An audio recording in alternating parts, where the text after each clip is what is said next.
Hey guys, so quick PSA before we start the podcast. Unfortunately, due to unforeseen circumstances, Phil's audio actually got corrupt and we were unable to use it to edit the podcast like we did previously with Nick's, where we all recorded separately and they sent it to me. Fortunately, because I'm a genius, I recorded the Zoom call just as a backup to edit it through. Both Dan and Phil's voices are going to be through the Zoom call, but I was able to record my audio separately still, so I'm going to sound super extra special. Sorry, Dan.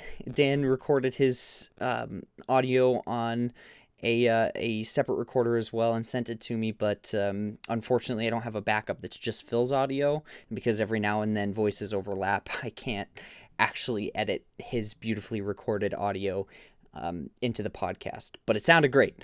And you're just going to have to trust me on that. So sorry for that. That's likely how things are going to work next week too, just because of who we're interviewing and stuff like that. I don't know if he's able to send separate audio tracks or not. So yeah, it doesn't sound that bad, but bear with us. Hello, everyone. This is Rolling Sound Podcast.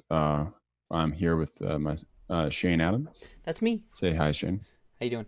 And our special guest Dan Molly. How's it going, Dan? It's Malloy. Oh, damn. But it's going well. Thanks for having me on, guys. Man, great start. That's all right. That's all right. So Phil was telling me you taught Vietnam. I don't know if you want to talk about that, or that seems like an interesting thing to hear about. So every year, typically in the summer, from late summer into the fall, I teach classes at Sui Tan University in Da Nang, Vietnam. I teach an editing class, and then full-on film production classes. So how that happens is, because I don't speak the language. So I do have a translator who's also one of the teachers and also a filmmaker. He's more of a producer. So, he tails with me during those classes, and we basically teach the editing classes, the history of editing, and then into actual editing. So, I'll start with stuff like the Kuleshov effect, and studying what juxtaposition means, stuff that we learned, early on in our film school. But then going into like the Lumiere brothers and like the 1 30-second shot telling a full story, and then have them emulate that and those things. And then we get into, editing for music videos, editing for short films. And we keep it pretty succinct. It is difficult to teach when you don't understand quite the language, so it certainly is challenging. But the thing that I love about what we do, especially in the film world, is that it's a visual medium. And so when you're able to teach using basically just visuals, it is comforting, because there were things that I was teaching editing, stuff that I was saying that I had no idea if the students were following the points I was trying to get across, no matter the fact that I had a translator. But then being able to look at what they were doing, it's a visual medium, man. It's really cool. And then it got more difficult when you're teaching a film production course, because it starts from story creation.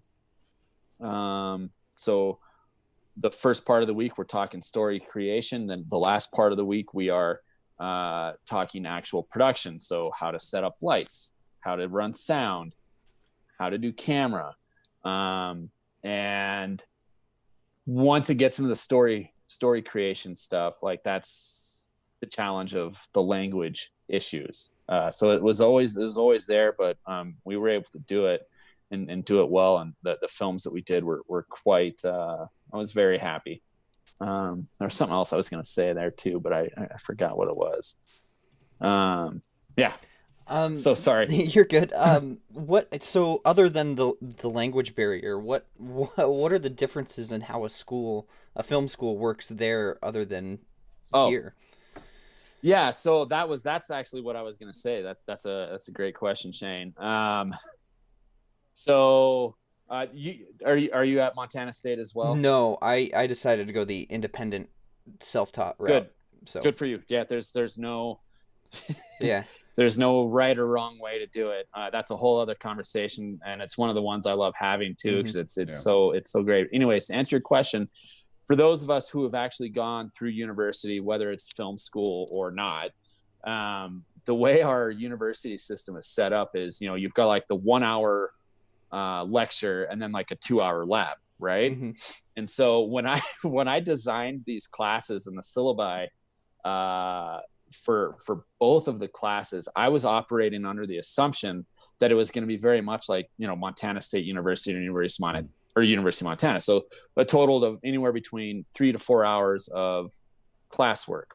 Well, in Vietnam, that's not the case. You have 4 classes a week, all of which are 3 to 4 hours long. And because of the translation issues and doing all this stuff prior to, through poorly Google translated emails, that was never discussed or wasn't really touched upon or understood. So by the time I got there, I've been doing this for 2 years now. It was a shock to the system. After about 2 weeks, I was like, I'm not going to have anything else to teach, because a lot of those 3 to 4 hour class periods are lectures. And so that's not the way we do things here in the United States. And so that created some inner pandemonium in my head. A whole lot of, what the heck am I doing? How am I going to do this? But it also presented some great opportunities to use that extra time to try and communicate with the students despite the language barrier. And so for about the first 2 or 3 weeks of that first semester, I was going, what am I doing? And by that third week ended, I was like, okay, I know how to do this. And so this last time I went this last year, it was great. And certainly there's always challenges, but the schooling system is way different. The other thing that I think is funny is we're so used to like showing up as a student here in the United States, wearing a hoodie, wearing a t-shirt, sometimes wearing shorts. And it's not that they have a dress code over there, but you're not ever going to see a student wearing shorts or just a t-shirt. And so being a teacher who or an instructor who, like I'm pretty casual, that for me, when I have to wear a collared shirt and long sleeves in a country that's 100% humidity, that's that's a little bit out of my comfort zone, but it was awesome. And I really appreciated it. But it took some time to get used to. Right on. So, okay, I had a question, and now I've already forgotten it as soon as I was going to ask it. Oh, yeah.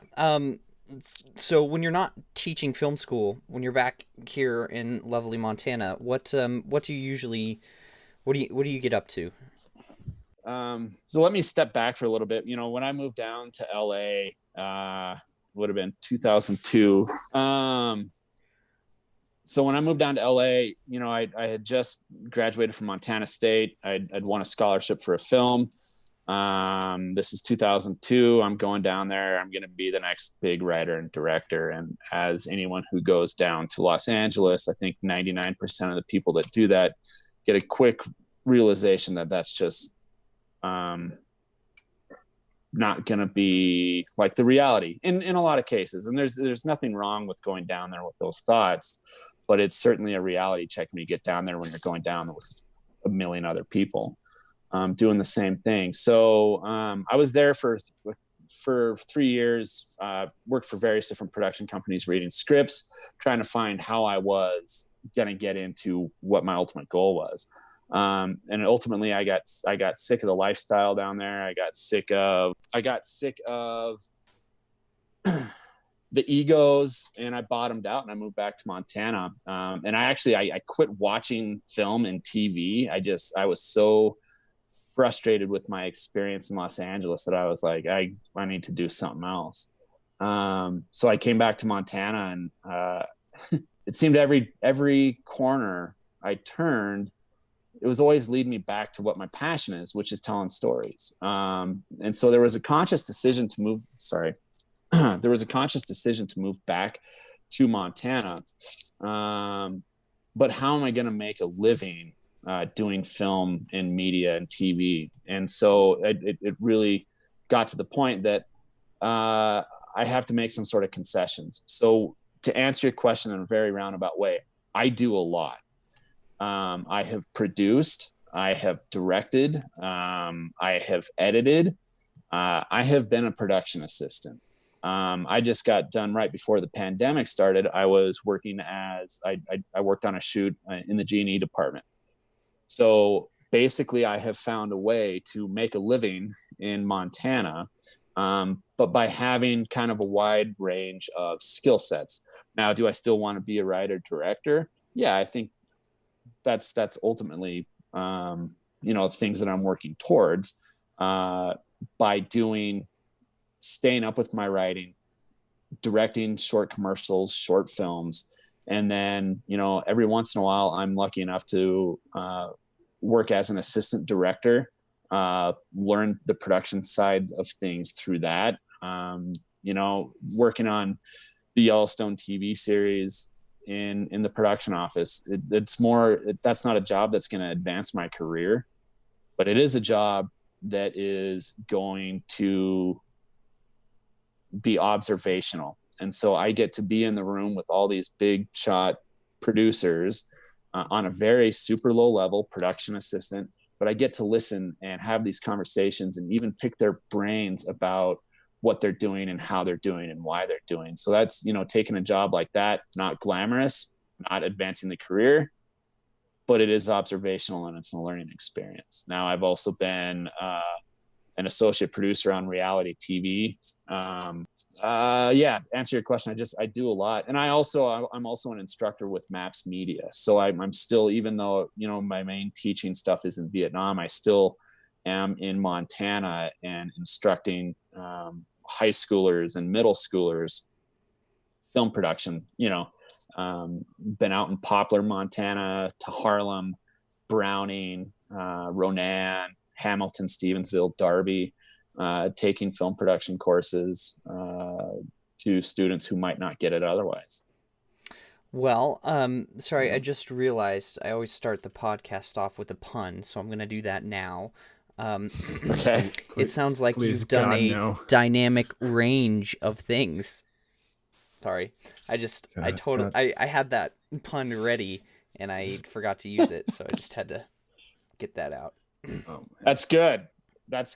Yeah. For those not seeing the camera, I'm literally giving Shane a high five here with that. Yeah.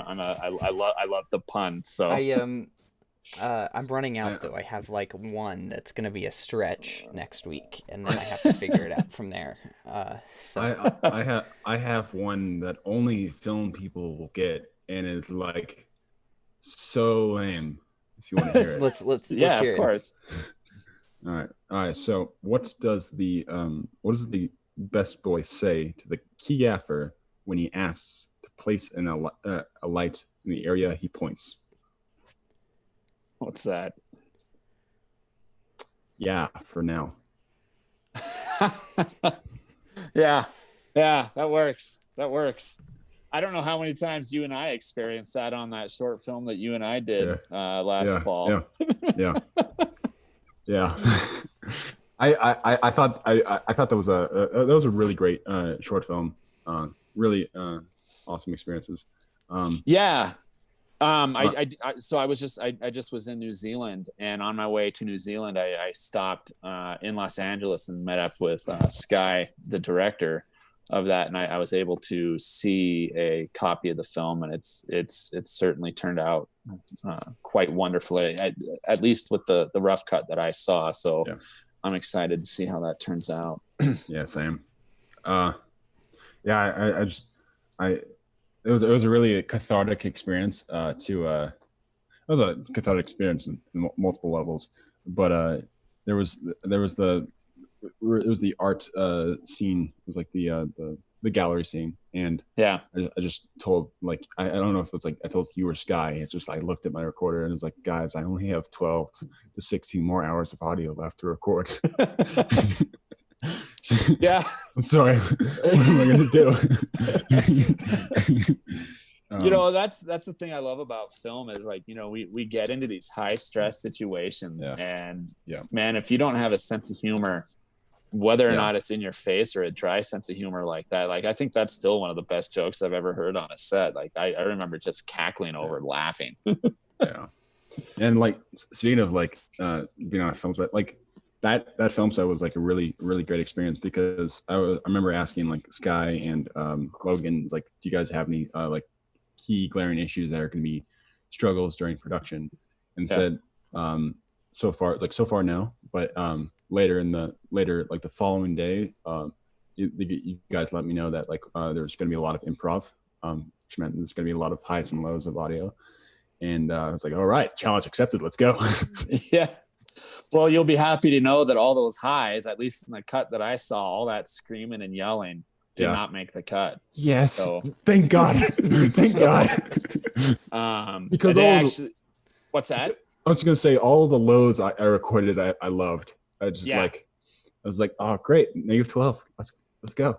But well, and thematically, and I hope Sky, if you're listening, doesn't get mad at me for saying any of this stuff, but how they edited that scene, because when we were filming, I was like, man, this is really I think it was a wise director's choice, but certainly going to be challenging as far as the editing goes, right?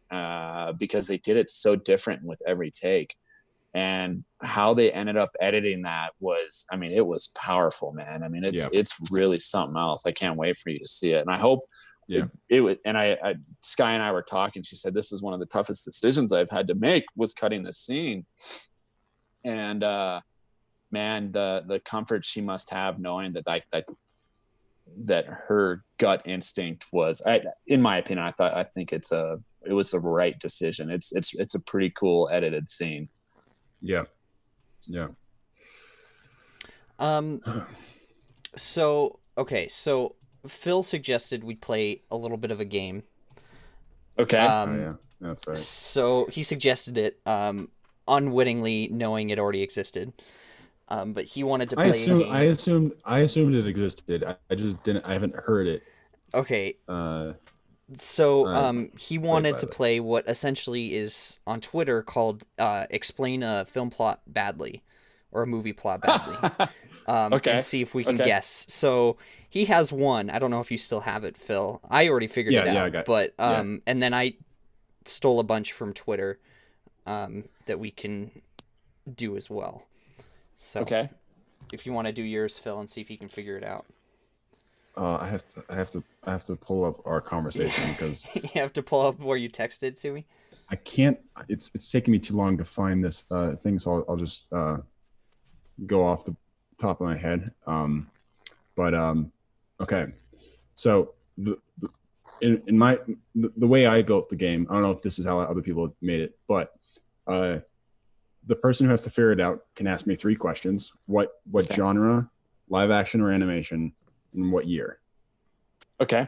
And I give it like a brief description of like what the movie is, or like a phrase that really describes the movie. Here, so, I found it, by the way. I found the.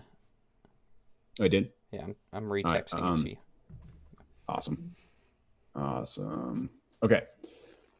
Some say in order to break the curse of this once beautiful but now barren lake, one needs to build character and look towards the soil. Oh wow! It was one of my personal favorite movies. Not now, but like a while ago, it was. Can you repeat that? Some say in order to break the curse of this once beautiful but now barren lake, one needs to build character and look towards the soil. Oh man. Okay, so I get 3 questions. Yep. Shane, do you know the answer to this too? So I'm the Yeah. only one playing. Yeah. Okay. All On right. this one, So what year? I want to say maybe early 2000s. Early 2000s. Okay. 2003 to be precise. 2003. Okay, and I can't use my own personal internet. Okay. Do it. Can I ask stars? Not stars. That would pretty much be a dead giveaway, actually. That would I be think. a give. Yeah, that's kind of what I figured. Okay. Genre. I guess like Shane, how would you classify it? It would be like a drama mixed with it's like a Western drama mixed with I wouldn't call it a Western at all. I mean, I guess there's Western parts. A partial Western drama mixed with contemporary setting. That's a hard answer. Okay, I am gonna say that it was, just because this is kind of in the genre, it was technically made for children. Okay, yeah, that's fair. Okay. Is it Holes? Yes, it is Holes. Ah, yes. All right. All right. It was the Build's character that got me. Yeah. I thought about that phrase while I was on set for my senior film while we were having downtime. Like we were playing that game the whole time when we were just like building shit and building like lighting setups. Yeah. Plenty of free time. Okay, so Build's character. So Phil doesn't know this one either. So okay. It's a pretty easy one. Moby Dick, but a shark. Oh, Jaws. Yes. Yeah. Let's see. Okay, here's a harder one. A man goes to amazing lengths to help his pregnant wife, even if it means sacrificing his friendships and careers. What year? I have no idea. A man goes to I want to say 90s. lengths. Oh no. Wow. It's a lot newer of a movie than I thought. 2005. 2005. Yeah, I totally thought this came out in like the late 90s, but I'm genre rom-com. Sci-fi. So that changes everything. Wait, say it again. A man goes to amazing lengths to help his pregnant wife, even if it means sacrificing his friendships and careers. It's not Superman, is it? No, I'll expand upon it and say that he ends up failing to help his pregnant wife. Jeez. It's sci-fi. Yeah. It's not Children of Men, is it? No. So we got 2005. Mm-hmm. We got sci-fi. What are the other questions? Year. Year, we got that 2005. Oh yeah, and live action animation. So it's live action. Live action. It's kind of a mixture. There's a lot of CG in that movie. Yeah. Let's see. The Astronaut's Wife. No. That's callback though. Oh man. Okay, so it's not. I'm just. Do you want to know? Yeah. So yeah, it's Revenge of the Sith. Oh man. Yeah. That one was hard. Okay. Damn. Yeah, I feel like I should have known that because I've been binging all those crappy movies for the last month and a half. All right, I got another particularly hard one. It might be hard. Maybe you'll figure it out. Paternity test goes wrong. That's all it is. Knocked Up? No. Okay, what year? I gotta look it up again. Hang on. Let's see. So normally when I look things up, I'll say out loud.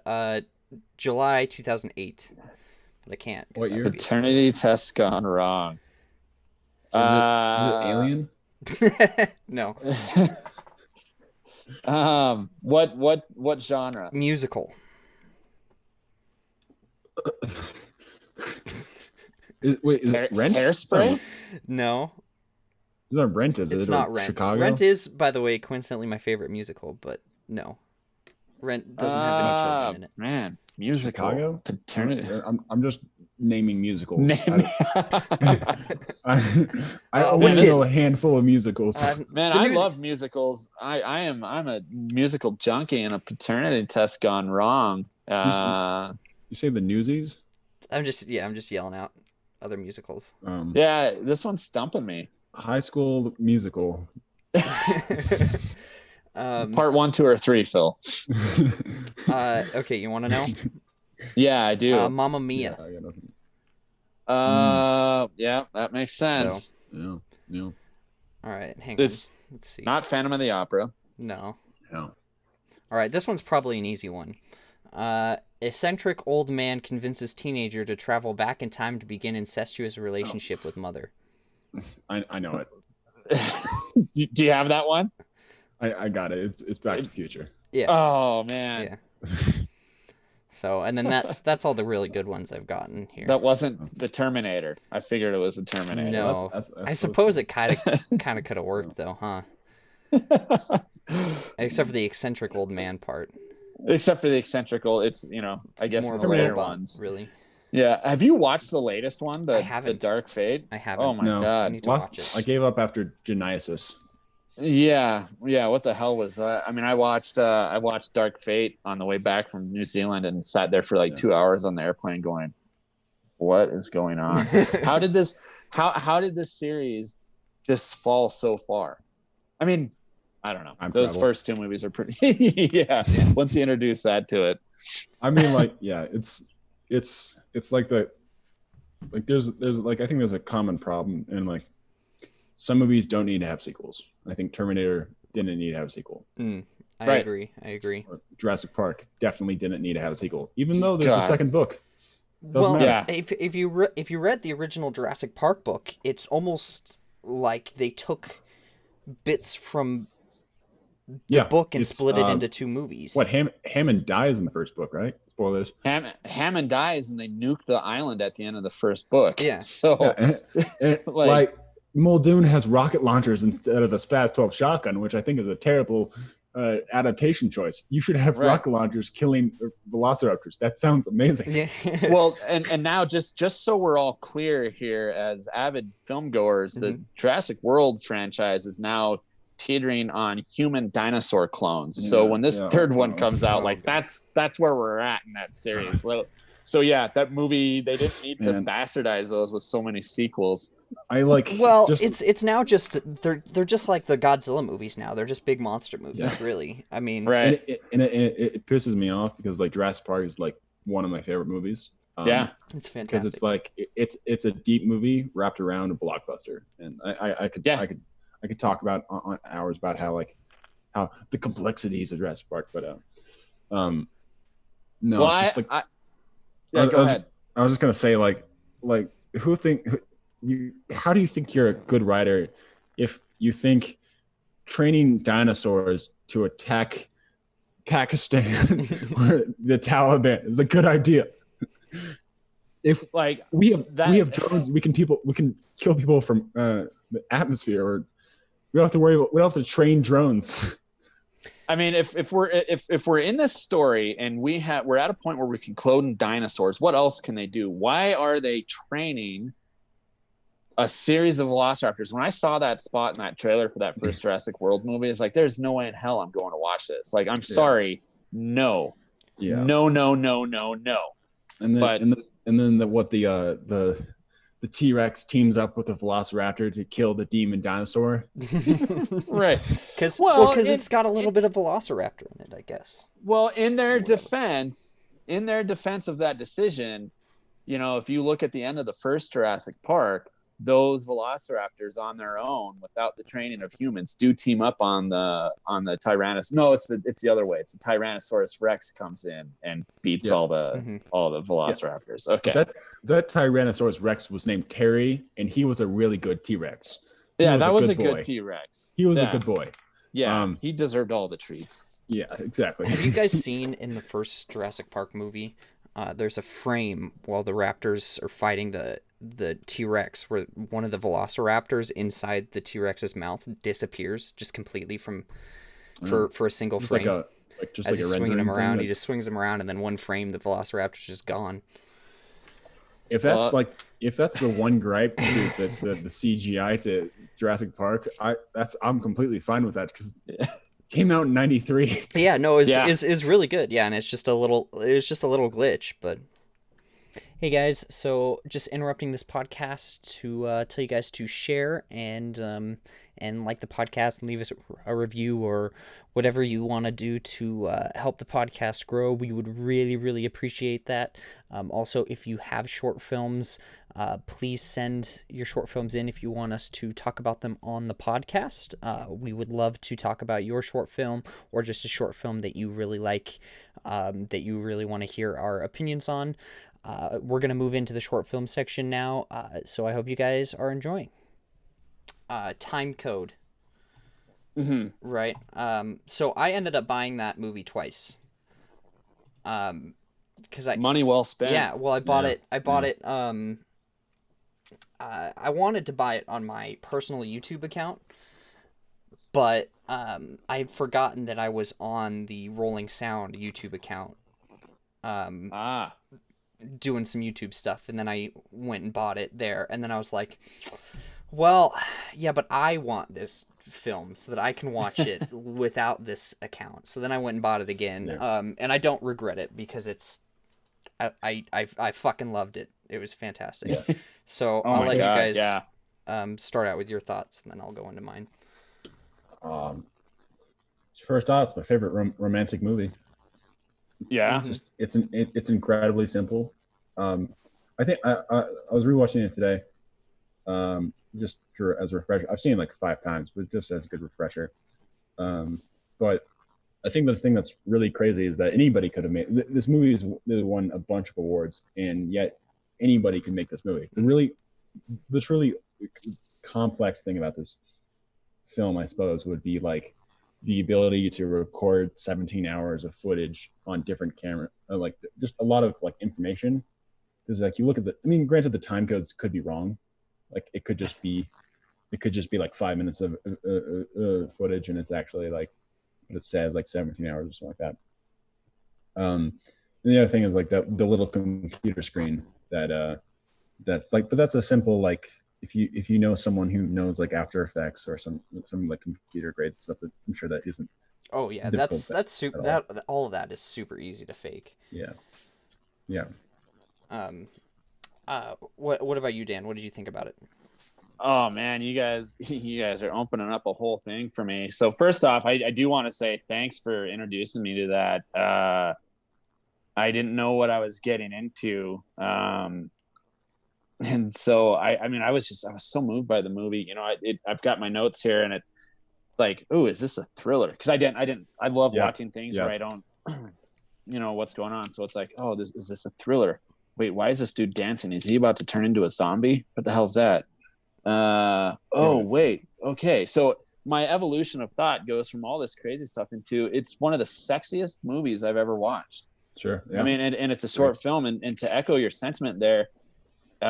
It's incredibly simple just from story, but it's absurd as hell. So how does that pitch go? So there's these 2 security guard officers, and they fall in love through dancing on the security clearance, the CCTV cameras. So, that sounds absurd as hell, but it's so simple and so beautiful. And like one of the things I'm doing right now teaching, and it's what I did in Vietnam, and it's what I just did at the Darby High School here, is I'm really hell-bent on like really pushing people, especially those new into this film stuff, is to tell a story without dialogue. That entire movie, even though there is dialogue at the beginning and at the end, that entire movie, it's a silent film. Mm-hmm. Yeah. And it even with the wonderful punchline at the end. Oh my God.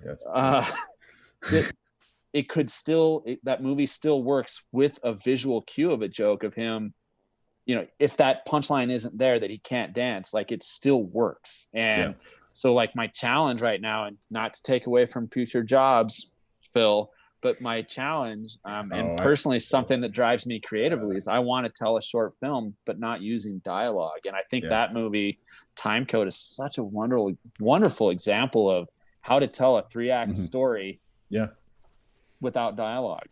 And it's easy. It's so simple. And we forget that. You know, I just worked on another short film, would have been maybe just like 2 years ago, so not just, but it was so complex with this narrative, and I'm like, why does it have to be complex? It doesn't. Yeah. There's I was gonna say, like one of like the most true things that kind of like doesn't get touched on in film school enough is that like movies can be really good, but also really simple. Yeah. And just think about this. Like sometimes you don't even need to think about the characters. Just think about like I mean, it helps if you think about like if you give these characters a lot of like real imagery and like you understand who these characters are. But like if you just understand the world and the world you want to tell and it's like it's a very clear and concise thought process. It's going to work wonders. Well, and my whole thing right now, it just even as a writer, so I'm working on a script, and it's a feature-length script. But the thing that I'm discovering, to echo that point, is that like once you introduce like a whole lot of dialogue and let's say exposition, with that is going to lend itself to more questions, right? And then we just get bogged down in the if, ands, whats, or whys. Whereas when you strip it of all dialogue and just focus on that story, like I'm not asking questions like, well, wait, how did that time code match up with all of that? Which we know how that happens. But like if that character says, hey, by the way, check out this time code on this camera, like that just raises questions. Whereas when he just puts a note and the curiosity, or when it's her that puts the note and then his curiosity, like we accept it. Whereas when we throw all this exposition, we're like, wait, but how would this happen? And then that, and then that. Like I saw a breakdown of Avengers Endgame, and I'm like, why are you questioning that? Like, just let that's the story. Let it live in there. That's how I feel about the new Star Wars, by the way. Right. I liked it. Yeah. But aside from new Star Wars, because that's a whole other can of worms. Aside from the story, the cinematography, I was watching it and the camera, it's almost all static shots, which you don't see nowadays, which I really appreciated, because there's a few times where there's just a couple pans and tilts, and then there's like one that could have been like a dolly or a gimbal or a Steadicam or something, and it's just the one, and then other than that it's all super simple, super easy shots, but it still looked interesting, which is not something you see nowadays, and especially coming off of that 1917 high, having those still cameras is refreshing. Well, and it really says something about, like, I mean, I don't know what people are teaching at universities or what is driving us as filmmakers, but like for some reason we have this ingrained in an idea that if there's more complex shooting, or the more complex the technique is, like the more valid our story is. And that's just it's bullshit. I'm sorry. But like 1917 was freaking amazing, and I'm not taking away from that, but that is a director and a cinematographer who have been working for 50 years who have crafted that to be able to do that. Should we aspire to do something like that? Yeah, but we don't have to. You know, and that's what I just like. In fact, that's one of my notes. That's static filming. That's what I have right here in my notes. And it's like, you don't see that, especially in short films, where when we're doing short films, it's like we have to do something to prove our worth as filmmakers, so someone is going to notice us. But here's a film that didn't do any of that, won a festival at an award at Cannes, and was nominated for an Oscar. And it's so simple. And this is the other thing, like, it's funny because it's a Spanish language film, even though it's sort of a silent film, and it was still nominated in that category of best live action short. Like that's pretty impressive. It was well, and then this, you say it's silent, the score really fit well with the rest of it. I don't know if I'm sure they wrote their own score, but It was really good. That's all I had to say there. I like the So score. okay, so I can't So- expand upon that any more than that. But Another thing I would like to mention is that like when you want to make like a short film, I mean, like when you want to make any film that's like really good, you're always like curious about like how well your talent's going to be, how well the cast is going to be. But I'm 90% sure those guys were just trained dancers that were maybe had an acting coach on set or something like that. absolutely there's no way there's like they had to have been trained dancers. And there's a certain like level to that of authenticity. Like if you look at like I'm a big fan of the first John Wick movie, but I'm not a big fan of the second John Wick movie because most of the actors in the second movie are celebrities, and most of the actors in the first John Wick movie are professionally trained martial artist movie stuntmen. Yeah. So like there's a real closer sense of authenticity of fighting in that first movie than there is in the others. Like, yeah, I've not dived into those movies yet, but Me neither. I think that's totally valid. They're great indie dramas. They're just the best. the John Wick movies. Yeah. indie drama. Yeah. Lots of guns and a guy on a horse in downtown Manhattan. It's basically a mumblecore movie mixed around a spaghetti western. Right. There you go.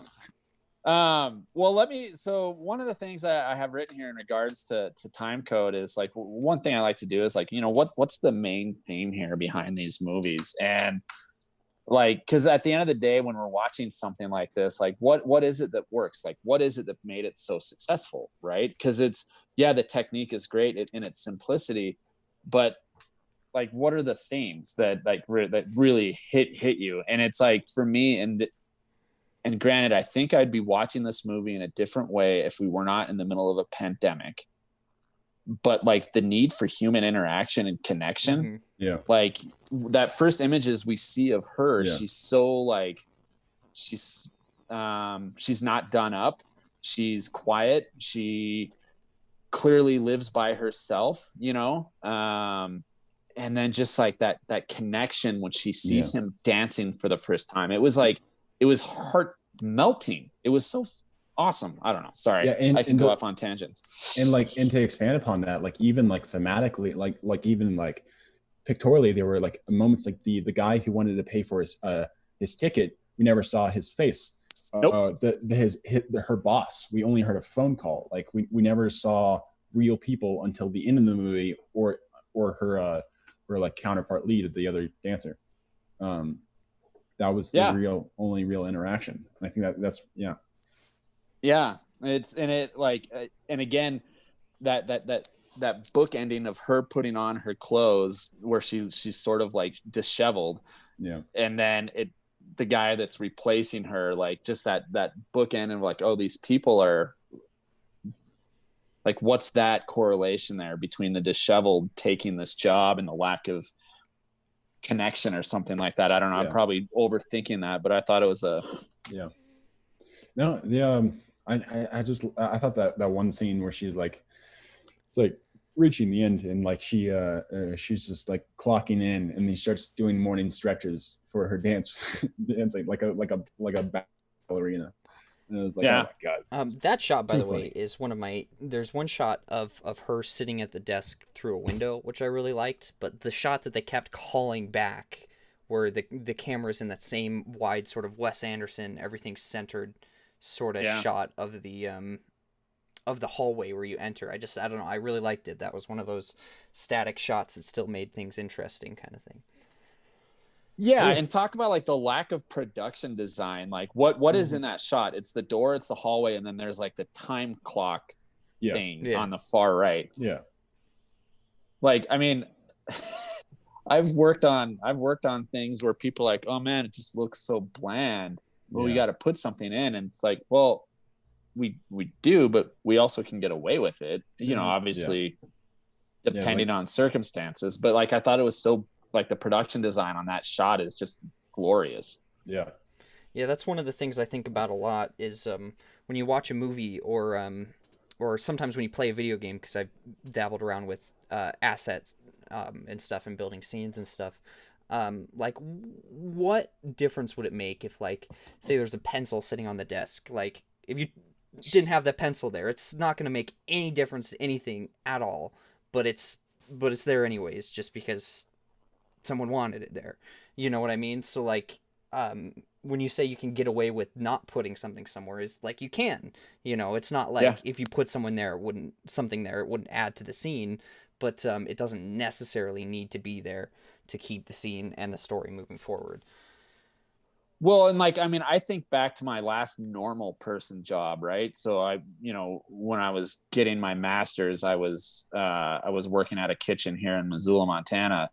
And when I saw that shot, I immediately went back to that spot where I would have to clock in and out of to the kitchen. And on those walls was like employee of the month stuff, just like littered with all that stuff. And like my note when I was watching, I was like, man, that doesn't look like any place where I would ever clock out of from a normal person job. Like, because usually there's like instructions of such and such, or safety stuff, OSHA posters, safety stuff. You can't. It's okay to talk unions. That is against the law. To prohibit people from unionizing. I mean, that was a thing at the Finn and Porter, but they didn't have any of that. It was just an empty hallway with a clock in and clock out machine. Simplicity, gorgeous. Yeah, it was a really nice. It was a really nice film. It was refreshing because a lot of things they did kind of go against what people in the filmmaking community now kind of feel like they have to do, and that film is like, but do we have to do that? Do we have to make a giant one-shot crazy thing going through the entire parking garage as these people dance, and choreograph it for days, and then, have 20 crew members moving things around so that you can pass through time as the camera's moving or whatever? And it's like, no, you just shoot from the security cameras instead, So I've picked out next week's short film. And when it comes to simplicity, it's definitely more polished when it comes to like the professional feel. It's got some really nice lighting and stuff, but it takes place in one location. I didn't really pay attention to the shots, but now that I think back to it, I think it has a lot of static shots in it as well. But it's hilarious. It's funny as hell, and it's narrated by Nick Offerman. Okay. Wait. Is it the Western one? Yeah. The gunfighter. Yeah. Oh yeah. Yeah. So you've heard of it, huh? Awesome. Oh so yeah. that's gonna be next week's short film, just because it's so good, and it bears. I wanted to do more indie films, but it just because it keeps coming up when I'm looking for short films, and it's funny. That's it's a good one. So yeah. And if you're always looking for laughs, and I said this in the previous the first podcast, but eagles are turning people into horses. We will do that someday, Phil. We will talk about film that someday. What is that called? Eagles are turning people into horses. Okay. It is probably the greatest movie ever made. Bold. I wouldn't. Well, it's close. The shot complexities. Roger Deakins has nothing on that. Yeah. Whoever gaffed that movie is just phenomenal. Yeah, there's literally one light in that. There's one production light in that movie. Yeah, it didn't strike me as very well. What did they light it at all? Even? No, there's behind the scenes thing of it, and he says like, yeah, we just used the one Arri 1K. That's it. Okay, so they did have a light though. They had a light, but they only. I guess that's good because I thought they didn't have any. So I suppose that's not a bad thing. The resources. It's. I feel like you should always like in film school. You should, because these guys are like film students from New York, and they had the resources to make a high quality movie, but they didn't. They made the funniest short film I've ever seen. Where am I going to find that? Am I going to find that like on YouTube again? Here, tell you YouTube. what, I will.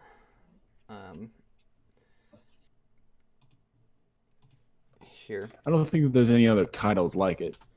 Yeah, it'll be pretty easy to find, I'm sure. I've sent a link through Zoom chat. I don't know if you can snag Oh, that. sweet. But Yeah, that's absolutely. not it. That's a playlist, and it's the second video on that playlist. But that's Okay. all. That's Cool. a lot of short films that I've collected. Oh, really? Excellent. So I don't know if you want to watch those or not. It's got. Absolutely. I had to hold back, Phil. There's only one Dom Farah on here, I think. Yeah. It's the very first one, but. Yeah, but there's a. But yeah, so it's a good playlist. So. Excellent. I'll take a look at that. Okay. Yeah. Sorry. All right. Do you want to end the podcast since you started it this time, Phil?